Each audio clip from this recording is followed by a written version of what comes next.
And welcome back to Bay Sunday. Our next guest is the Executive Director of the Asian American Donor Program, better known as AADP. It's a nonprofit organization dedicated to increasing the availability of stem cell donors in the Asian Pacific Islanders and multiracial communities. They fight for those with leukemia, lymphoma, and other life-threatening diseases, and they need your help to ensure that no patient goes without a bone marrow match, particularly in the Asian Americans and other communities of color. Please welcome Carol Gillespie from AADP and Ryan Manasala, did I say it correctly? Yes. Who is awaiting a bone marrow transplant. Welcome.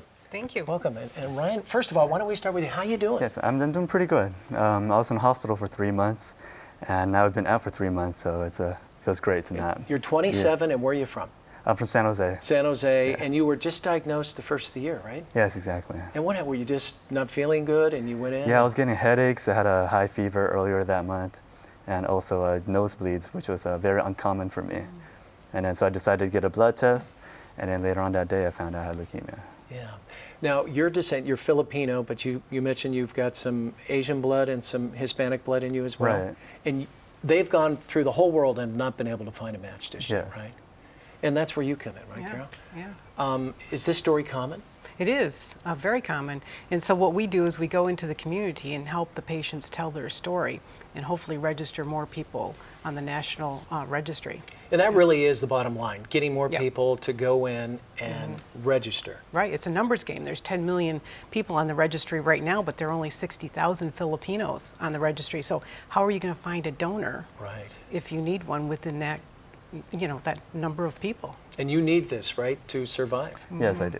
Yeah. And let's talk about, going in and trying to become the match. What does that curtail? How's that happen? It's pretty simple for the donor. All they have to do is fill out a consent form and they swab the inside of their cheek, and I can show you that. Yeah. Yeah, go right ahead. So here, Ryan, maybe you'd like to do that. Yes, sir. So they just fill out the consent form, which takes about 7 minutes, and then they literally just swab the inside of their cheek, and we take that swab to the laboratory and we identify the antigens and list them on the Be Go the Match ahead, Ryan. registry. Yeah, there's 4 of them, so just Yeah. the corners of each mouth. So Yeah. basically it's like brushing your teeth. So. You go in, And, and yeah, then that that's goes. just one of them. That's it, and then you do it 4 times. And that's you're it. And done. then we just put it in the little kit here, and we seal it up and we send it to the lab. And so then you're on the registry in a couple of weeks, so about 4 weeks. And then if you match Ryan, then or someone else in the that needs a donor, then we would call you and ask you to come in and donate some blood. And then if you're a match, we'd ask you to donate peripheral blood stem cells or bone marrow, depending on what the patient needs. Right, Yeah. right.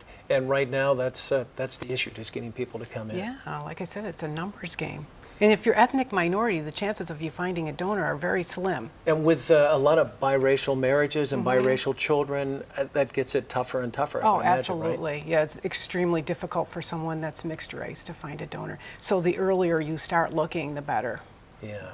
And you have siblings, but Yes. we talked about it. That's not necessarily a perfect match, right? Nope. 25% chance of matching your sibling. And then going out to cousins and aunts and uncles, it's like going to the general public. Who's eligible? Can anyone do this? People between the ages of 18 and 60, although physicians will probably select someone between the age of 18 and 44 because they're the best donor for the patients, as we're interested in their recovery. So The younger the better, I yeah, suppose, right? yeah, exactly. So in no history of cancer, no diabetes, insulin-dependent diabetes, things like that. So in good general health. And to register, where do you go? We go everywhere that you live, work, play, and worship. So you'll come.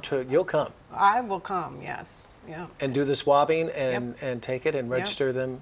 You're right. We educate them first, and then we'll register you, and hopefully someday in your lifetime you'll be able to donate your bone marrow or peripheral blood stem cells to someone like Ryan. And if you're not a match, are there other ways to help out as well? Sure, yeah. I mean, this all costs money. So it costs $100 to test each individual.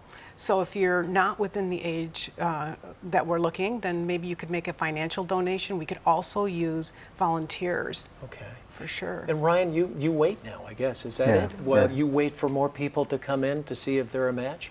Yeah, it's pretty much just a waiting game from here. I mean, that's got to be frustrating.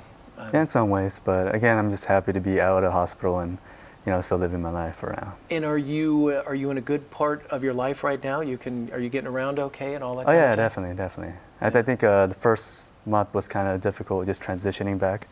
But now I'm strong again, and I'm still going out and enjoying food and Yeah, well, non-hospital food. yeah, I bet. But ultimately, you're going to need that bone marrow transplant Yes, to, yes. to get over the hump. Well, Ryan, we wish you all the best. Good health, and, All right, thank and I you. hope things come through Thank for you. you. Thank you. Thank you for coming in. Yeah, we thanks very appreciate much. it.